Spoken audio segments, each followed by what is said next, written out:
Este video es para todas aquellas personas que invirtiendo desde México en inversiones dolarizadas han visto sus rendimientos pulverizarse. Hablando, por ejemplo, de la bolsa de valores, ya sean ETFs o acciones individuales, o si inviertes en bienes raíces en los Estados Unidos. La fortaleza del peso mexicano ha hecho que tus rendimientos en moneda extranjera sean inexistentes y que además te hayas perdido la oportunidad de poder invertir con el peso mexicano en renta fija o en renta variable aquí en el país, que de hecho la Bolsa Mexicana de Valores ha tenido también una bastante importante revalorización este último año. Y aquí vamos a hablar de ejemplos, vamos a hablar de qué es lo que ha sucedido en la historia, de qué opino yo, y es mi opinión porque puedo estar equivocado y nadie sabe con certeza al 100% qué es lo que va a pasar con la moneda en el futuro, sin importar si es el dólar, el peso mexicano, el euro, el yen, no importa qué moneda sea, nadie puede saber con total certeza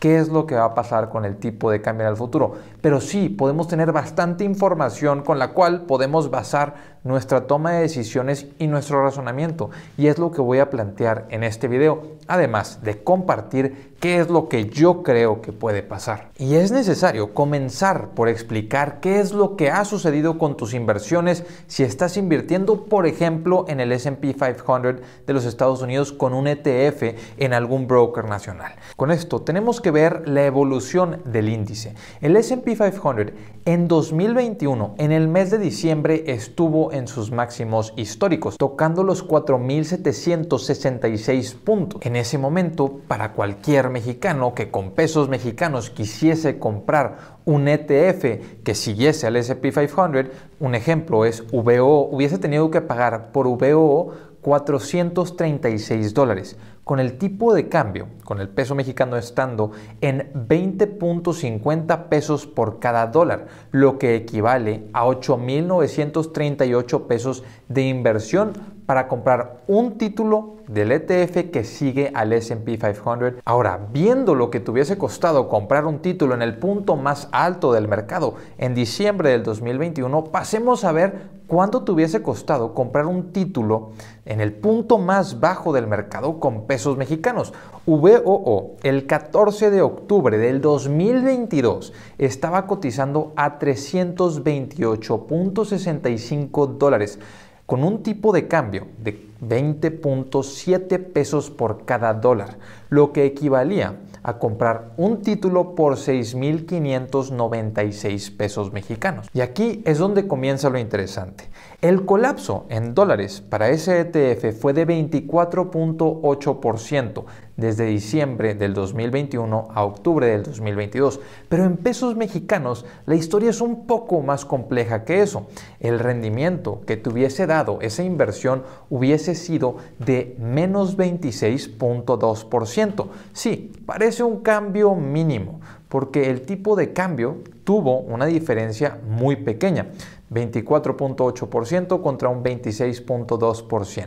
Ambos bastante negativos, y ese 2% probablemente ni siquiera lo hubieses notado. Pero pasemos a la fecha actual, pasemos a junio del 2023, cuando actualmente un título de VOO cuesta $401.60, con un tipo de cambio de 17.11 pesos por cada dólar, adquiriendo un título con 6,875 pesos mexicanos. Ahora sí, vamos a ver qué es lo que pasar de 20 pesos por dólar a pasar a 17.11 pesos por dólar impactó en tus inversiones. Mientras que en dólares el S&P 500 se recuperó más de un 20%, de hecho, desde el punto máximo de diciembre de 2021, el S&P 500, si lo hubieses comprado en dólares, y los puntos del S&P 500 están únicamente un 8% abajo.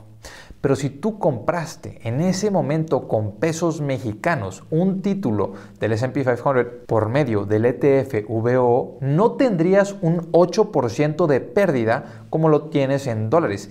Tendrías un 23% de pérdida. Esto debido a la importante depreciación del dólar frente al peso mexicano, el cual se depreció en un 15.6%. Y sí, no únicamente esa comparación del peso mexicano, hay otras monedas en Latinoamérica que se han visto beneficiadas o que han visto al dólar depreciarse frente a su moneda, pero en México se ha acentuado mucho esto y es por distintos factores, principalmente las tasas de interés y el nivel inflacionario que tenemos en este país. Y para poder abordar todas estas razones y pensar qué es lo que sucederá en el futuro, hay que primero comprender la historia. Para esto nos vamos al dólar en 1993, el cual era equivalente a 3.17 pesos mexicanos. Entonces, en 30 años, la depreciación del peso frente al dólar fue de un 5.78% anual,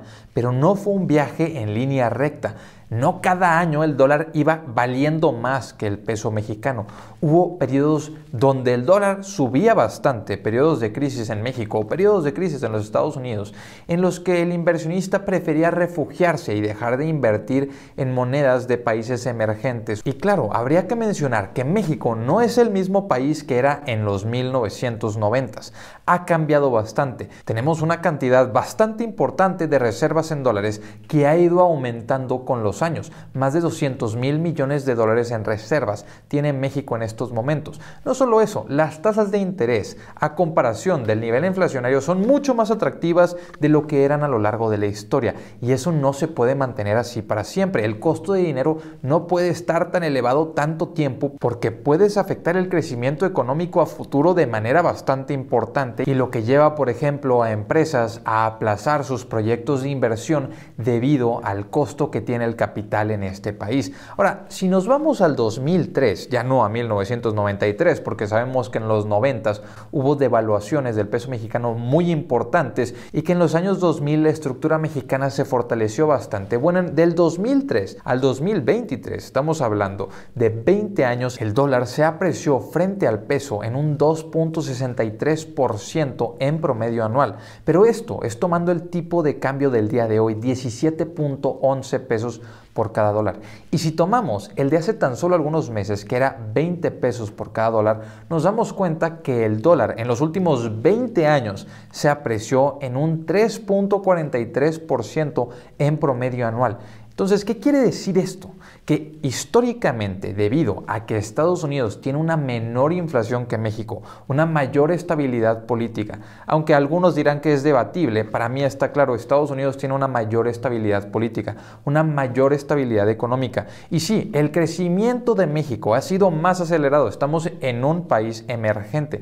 En Estados Unidos el crecimiento ha sido más lento, porque ya es una economía bastante más robusta, en donde crecer es un poco más o bastante más difícil que para las economías emergentes. No solo esto, sino que ahora también está llegando el nearshoring. Hay tres términos que hay que conocer. El onshoring, que es cuando produces en tu país, que en este término es que Estados Unidos está produciendo en su país. El offshoring, cuando produces lejos, probablemente en otro continente, como es principalmente el continente asiático, en países como podríamos decir China principalmente, claro está, India o podríamos mencionar también a la mayoría de países que están en esa misma área, en el Asia-Pacífico, que han estado teniendo un enorme crecimiento en cantidad de producción. Pero bueno, el término que nos importa a nosotros, los mexicanos, es el nearshoring. Las empresas en los Estados Unidos o empresas en otros continentes que quieren venderle a la enorme economía que es los Estados Unidos, están tomando la decisión de producir en México. Sí, no solamente empresas en Estados Unidos que buscan producir, sino también empresas que estén en China, en Corea, en Japón, etcétera, etcétera, etcétera, que quieren estar cerca de los Estados Unidos, ahorrarse aranceles, porque México tiene el Tratado de Libre Comercio con Estados Unidos y Canadá, y con las tensiones que ha estado teniendo Estados Unidos con China, México se ha vuelto una excelente opción para producir, lo cual es bastante bueno para la economía mexicana. Estamos hablando de distintas empresas que no únicamente quieren venir a ensamblar aquí los productos para exportarlos, sino que quieren producir aquí desde cero los productos. Entonces, claro está que hay bastantes factores que estén haciendo muy atractivo el nearshoring en México. Sí, entre ellos el costo de la la mano de obra, el gran privilegio geográfico que tenemos para exportar al norte o exportar al sur del continente, así como también los tratados de libre comercio que tenemos con otros países, además de una mayor percepción de estabilidad económica en este país. Entonces, viendo todos estos factores, hablando del nearshoring, pareciera que México está en un punto privilegiado en el que el superpeso va a ser para siempre o va a durar por las próximas décadas. El dólar de Estados Unidos no tiene nada que hacer para competir contra el gran peso mexicano, el cual también ofrece rendimientos muy interesantes en renta fija. Y eso sí, nos lleva a mencionar lo que está sucediendo con las tasas de interés. Y es que en Estados Unidos la tasa de interés en estos momentos está en el 5.25%, mientras en México la tasa de interés está en el 11.25%, una diferencia abismal. Y van a decir, bueno, o algunos pensarán, sí, pero México usualmente mantiene sus tasas al doble de lo que la mantienen en Estados Unidos. Lo que no estás considerando es la tasa real, que esa no está al doble, sino está prácticamente 4 veces más alta que en los Estados Unidos. ¿A qué me refiero con la tasa real? Bueno, en los Estados Unidos la inflación actualmente es del 4%, con la tasa de interés ofreciéndote un 5.25%, mientras que en México, con este 11.25%, la inflación está en un 5.84%. Ahí vemos el diferencial. En México estás obteniendo aproximadamente un 5% de interés real sobre tu capital invertido, mientras que en Estados Unidos y en otras economías globales, por ejemplo en Europa, no estás recibiendo más del 1% del capital que estás invirtiendo en rendimiento real. Ahí es donde empieza a haber estos diferenciales que nos permiten pensar que esto no va a durar para siempre, que eventualmente el peso mexicano va a ceder algo de terreno cuando las tasas de interés comiencen a bajar. Ahora, otro aspecto importante es la inflación, que sí, estas últimas 2 décadas en México la inflación ha sido mucho más baja de lo que ha sido en México históricamente, y México ha tenido muchos problemas, no solamente de las devaluaciones, sino también problemas inflacionarios bastante grandes. Pero estas últimas 2 décadas la inflación se ha mantenido bastante medida, estando en el rango de entre el 4% y el 3%, y México tiene exactamente ese objetivo de mantener la inflación en el futuro en el 3% en promedio, mientras que el objetivo de Estados Unidos es mantener su inflación en el rango del 2%. Entonces, uno de los factores de que México vaya a tener mayor inflación que los Estados Unidos, al menos ese es el objetivo del Banco de México, podemos pensar que con el tiempo el dólar va a seguir teniendo un poco más fortaleza que el peso mexicano, no tanto como en los 90s, en los 80s, en los 70s, pero sí mayor a la que en estos momentos se ha percibido.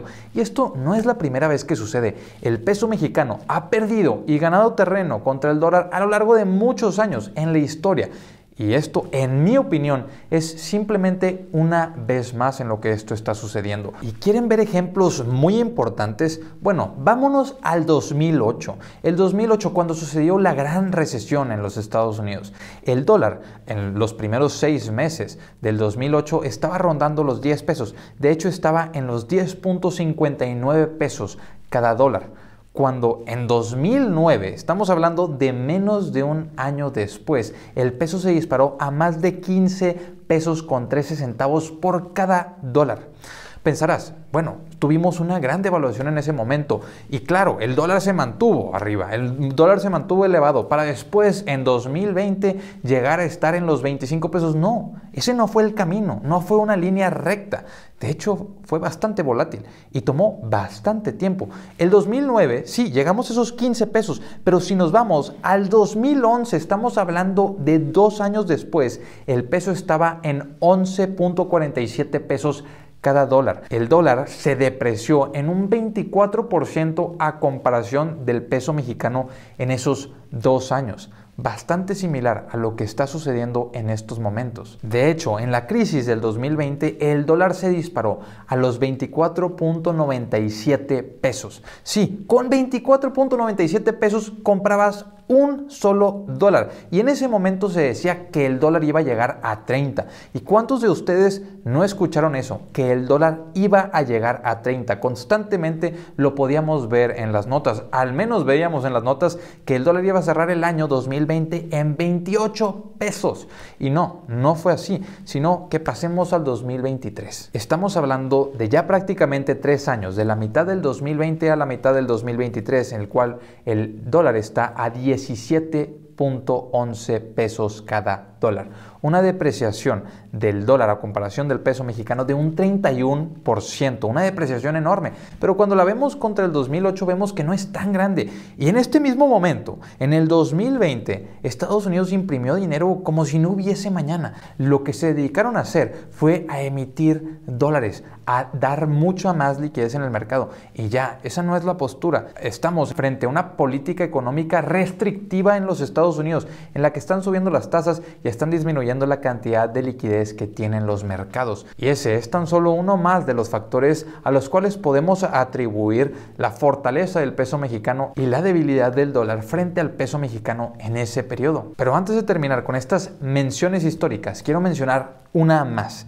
Y esta es de 1998, donde hubo una devaluación para el peso mexicano y 4 años después el dólar había bajado a comparación del peso mexicano, como sucede a lo largo de la historia. Bueno, el dólar en 1998 pasó de estar a los 7.9 pesos a estar en los 10.27 pesos en ese mismo año. Una gran devaluación para el peso mexicano. Pero hasta 2002, y sí, estamos hablando de que pasó la burbuja del .com en el año 2000. En el año 2002, el tipo de cambio estaba en 8.89 pesos cada dólar. Una depreciación del dólar contra el peso mexicano de un 15% a lo largo de 4 años. Sí, han pasado 3 años del punto máximo de este 2020, pero en ese periodo en el que pasaron 4 años, el dólar también se depreció en ese más de 15% de comparación del peso mexicano. Y en ese periodo podía haber estado sucediendo lo mismo. En México se estaba reestructurando. Sí, las reservas estaban aumentando. Se veía el inicio de mayores inversiones de capital extranjero, pero se veían tan cerca las devaluaciones que tuvo el peso mexicano en los años 90 que nadie podía olvidar eso, que nadie podía empezar a pensar que el peso mexicano iba a fortalecerse contra el dólar constantemente en el futuro, a diferencia de este periodo, en el cual sí se empieza a pensar que el superpeso va a durar para siempre, que el peso mexicano se va a fortalecer porque el nearshoring, porque Estados Unidos y la impresión de dinero van a continuar, porque las tasas de interés en México van a seguir estando más elevadas que las que están en Estados Unidos. Y sí, históricamente, o al menos en estos momentos, también debería de ser así. Las tasas en México deben de estar ligeramente por encima a las tasas que están en los Estados Unidos, no tan ligeramente, más bien casi a 2 veces lo que esté en Estados Unidos, para hacernos atractivos frente al mercado internacional, para que quieran venir a invertir en México. Y eso, claro, no es lo que quisiéramos escuchar si estamos ganando nuestro dinero en pesos mexicanos. Decir que el dólar va a volver a empezar a apreciarse contra el peso mexicano eventualmente y probablemente más pronto que tarde. Claro, esto es mi opinión. Yo puedo estar completamente equivocado. Puede ser que sea al revés. Vean la historia, vean lo que sucedió anteriormente. Vean lo que está sucediendo en este momento, los indicadores de por qué es que tenemos tanta fortaleza en el peso mexicano y que nuestras inversiones en dólares no se han visto beneficiadas o se han visto bastante deterioradas. Es gracias al rendimiento real que los inversionistas internacionales y los inversionistas nacionales reciben al estar invirtiendo en México. Ese aproximadamente 5% de tasa de interés real. Pero no olvidemos, sí, las cosas están yendo bien en México en el punto económico en distintos rubros, como por ejemplo las remesas están en puntos históricos. No solamente son las inversiones, sino que también del extranjero las personas están mandando más dinero a México, a sus familias en México, a las personas que estén trabajando, que estén viviendo aquí. Ha sido una serie de cosas que nos han beneficiado bastante estos últimos años, pero yo advierto que este no es un momento en el cual yo personalmente voy a cambiar alguna estrategia de inversión, sino que es un momento en el que viajar al extranjero es bastante atractivo por la fortaleza del peso mexicano.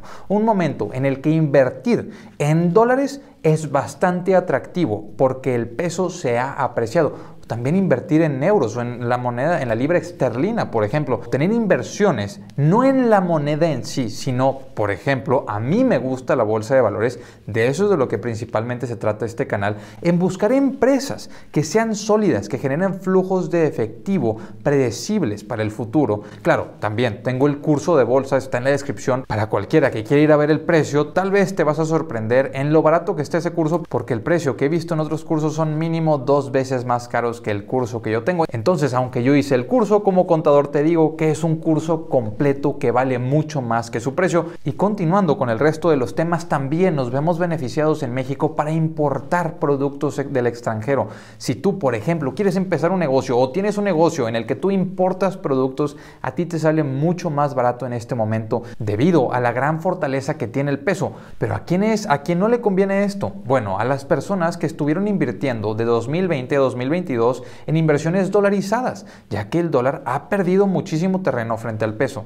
Además de que no le conviene a las personas que exportan sus productos, están recibiendo mucho menos pesos por la misma cantidad de dólares. Si quieren recibir la misma cantidad de pesos mexicanos, tienen que vender los productos al menos 15% más caros de lo que lo vendían el año anterior. Eso es bastante más que el punto o el nivel en el que se encuentra la inflación. Entonces, que te acepten esas subidas de precios es bastante complicada, y más lo vas a saber si te dedicas a exportar productos. Con esto espero haber dejado claro los distintos puntos que nos ponen en una posición privilegiada, en los cuales nos estamos beneficiando en algunos aspectos, pero está siendo bastante complicados otros aspectos. Y si tú de hecho quieres invertir en la bolsa de valores, en empresas pequeñas, medianas, grandes o en ETFs de los cuales no tienes acceso en brokers nacionales, yo te sugiero que veas el broker internacional que yo utilizo. Se llama Interactive Brokers. El link está en la descripción, que para mí sin duda los últimos años ha sido una gran herramienta y que ahora con el superpeso lo estoy utilizando mucho más que antes. Entonces, si ya habías pensado o estabas pensando en utilizar un broker internacional para tener acceso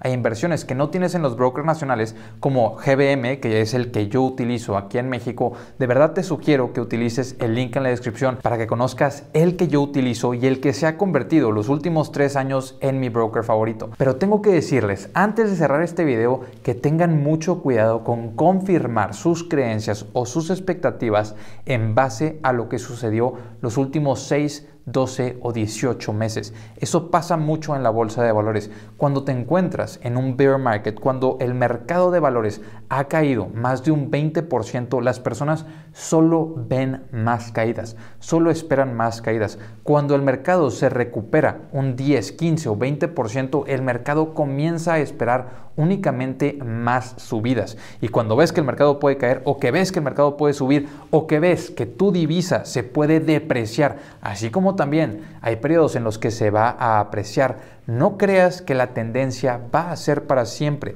Tienes que buscar información, tienes que pensar en qué es lo que está pasando y por qué es que está sucediendo eso. Claro, yo no baso mi toma de decisiones únicamente en lo que esté sucediendo en la economía, sino con datos específicos a las empresas que estoy invirtiendo, y trato de utilizar a mi favor el tipo de cambio, que en estos momentos está a mi favor el invertir en moneda extranjera mientras puedo ganar dinero en pesos mexicanos. Pero bueno, claro, eso es porque yo estoy pensando en las inversiones, pero habrá quien esté pensando de esta misma manera, pero para los viajes, para aprovechar el tipo de cambio que tenemos. Simplemente tengan cuidado con confirmar sus ideas o sus expectativas en base a lo que pasó el último año o lo que vieron de una tendencia del último año, que lo vimos de 1998 al 2002. Pueden pasar 4 años antes de que las cosas cambien. Inversionistas, ahora sí, con esto es todo. Nos vemos a la próxima. Hasta luego.